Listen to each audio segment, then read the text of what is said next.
Welcome to Cues and Views, first on the web for collecting English billiard cues.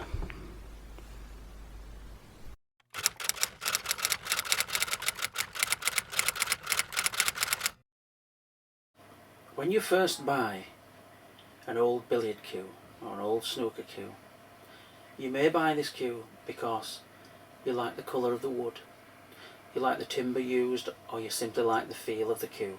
You may even buy the cue because it's all that you can afford, or it's the best you can afford at a given time. Sometimes you buy a cue from an old gentleman in your club and you try and use it, and if it suits you, you end up using that cue for a lifetime.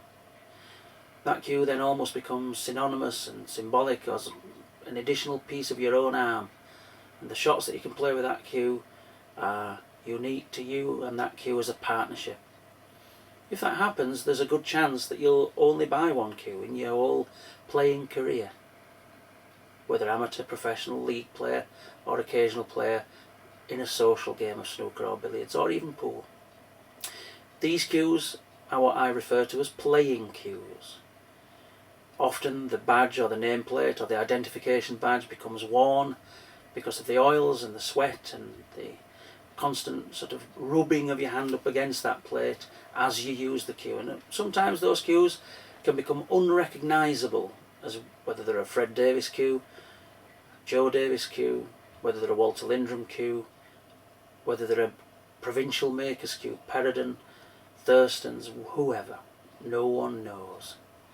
These cues disappear. Sometimes these cues get damaged beyond repair and end up in a skip somewhere, or in extreme cases even in the canal after a match loss. These cues end up never seen again. However, there are other cues that for whatever reason survive the test of time and still remain in pretty near pristine mint condition many years after they are made. Perhaps this is because the player in the first instance bought two, kept one in his case for many years, used the other one, still uses it to this day, and at some later stage sells his second cue. These cues then come on the market, and people like me are only too glad to come across those cues in such great, fantastic and near original condition, and we buy them to preserve them for future generations to see. Again, this is one of the major purposes for the whole Cues and Views website and all the associated goings on that are associated with that website, including this video.